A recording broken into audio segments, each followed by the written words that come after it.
They are called Black Indians. And theirs is one of our great unknown American stories.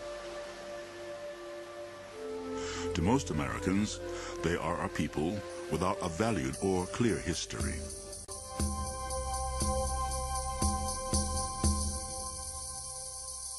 Many All right, peace, y'all. Peace. How y'all doing, man? I'm here with a powerful brother. What's your name again, sir? Lionel Van Dyne. Lionel Van Dyne. I see you got on a veteran hat, man. You got on the veteran hat. What's that? What branch you been in? The Army. Okay, the Army. But I didn't come. Career at the age of 17. Okay. And you are how old today? 85. You are 85. Something that was very interesting that you said to me when the last time I was here to see my grandmother, and we talked a little bit about the Native American Indians. And when you told me you was a Native American, it really... Hold up, say that again? Cherokee Indian. Cherokee Indian. When did you learn you was a Cherokee Indian? My mother. With my mother at 3 years old. Oh, so when you was 3 years old, your mother let you know? Yes. Have you ever been to some of the powwows that's out there? Yes, I have. What can you tell us about it? Powwows, reunion of all the tribes or the Cherokee Nation. We stick together like glue. We feed the nation of our people, and we take care of our people, and we never give up. I'll die an Indian, and that's it. I don't care what my complexion is. It doesn't matter. My kids are Indian, and I'm Indian. So are you telling me, sir, that you are not African? You don't have no African blood or nothing? I have no I don't know what my daddy was. He raped my mother, I guess. He stole a piece from her because she was pretty. Oh, incidentally, my mother was very fair, almost white, blue veins, red hair. But she still was a Cherokee Indian. She had no white in her at all. She's part of the nation. She's dead. She lived to be 89. Grandmother lived to be 90. Grandfather lived to be 110. I'm 85, and I'm going to try and beat my grandfather and go 112 if I can. Beautiful. You're going to definitely make it. What can you tell me about the relationship between the Cherokee Indians and the African people? Hi. Thank you, darling.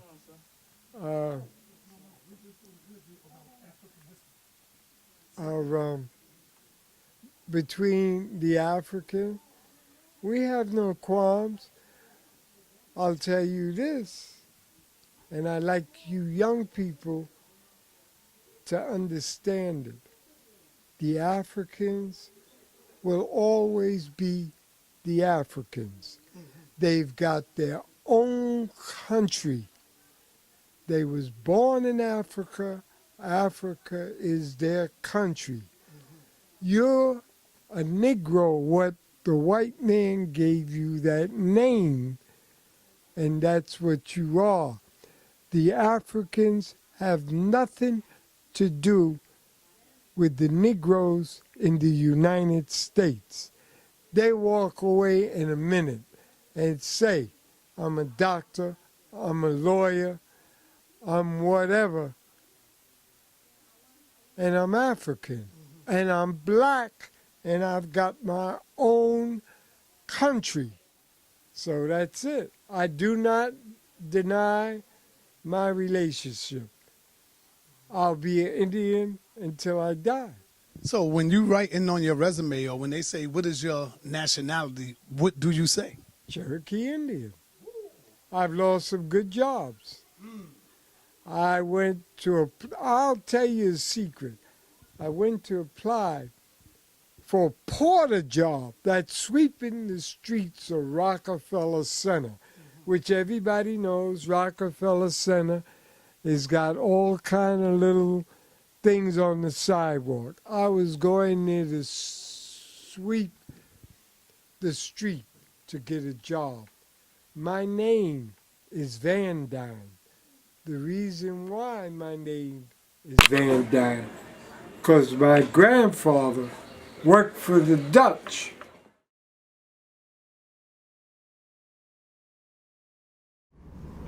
Osio Taishu, Shadana Lai.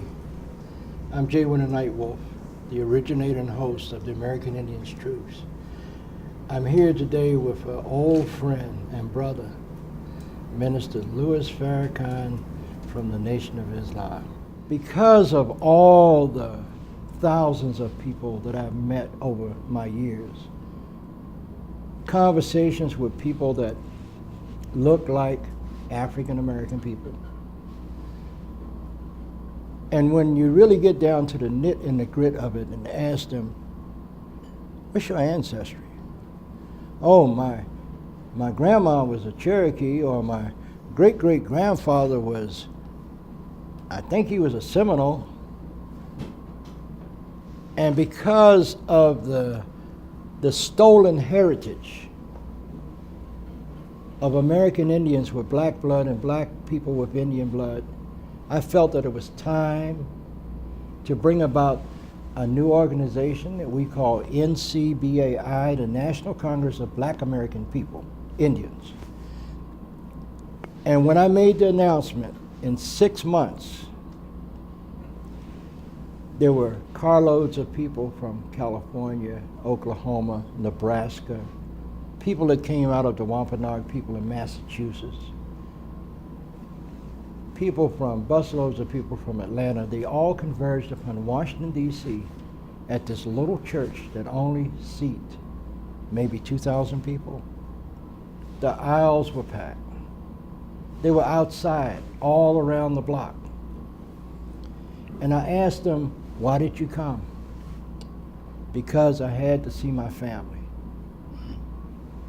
And I said, what family? I'm black and I'm Indian. And I have never been to anything where black Indians or Indians with black blood came together under one roof.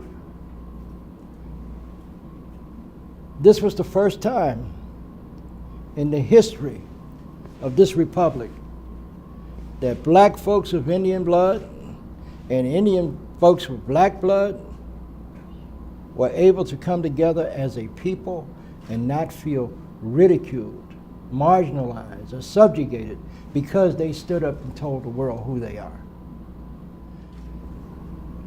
I would like, building on that beautiful picture of black men and women who have Indian roots and red men and women, or Indian men and women that have some black roots. 10/10/15. That's the date that will go down in history. I would like to see all the tribes, those that know that their roots are intertwined, and those that don't. You have a legitimate grievance to put before the United States government. We have a legitimate grievance to put before the United States government. All other matters of justice are small in comparison to the red and the black. Even though our Latino family must have their grievances redressed, there is no grievance that anybody has that's more difficult to solve than the problem of the black and the red. May I say this, my brother? I was up in Pine Ridge with Russell Means at the Sundance. One of my dearest friends. I took my wife and my son. My son knew how to go in the wilderness and build a tent where they stayed. I watched my wife. They put a blanket over her arm because she has Indian roots. And they danced. My wife had never danced. But there she was with the women In the circle. of the Sioux Oglala Nation. And I watched my wife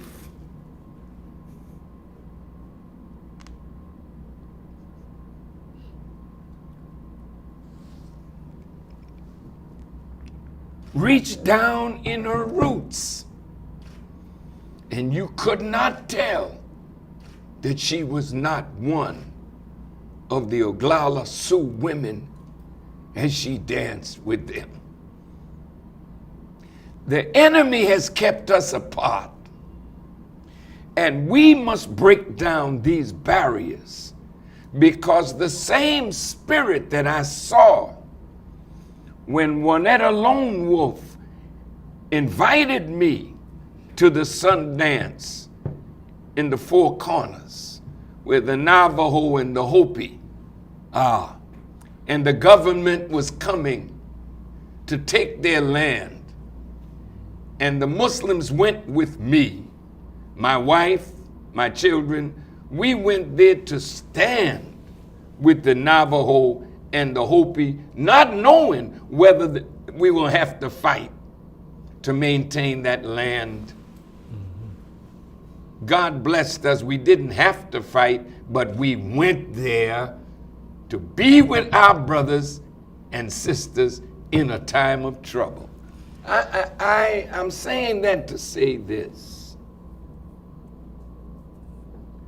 We cannot let 10-10-15 just be something with a few tribal members coming.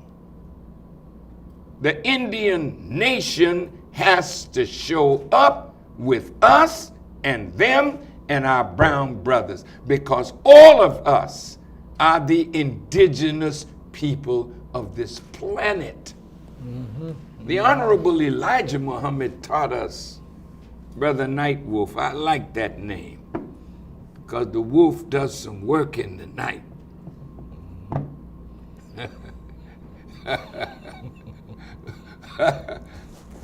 Poor cattle ranchers and others, they're afraid of the night wolf because he's gonna eat.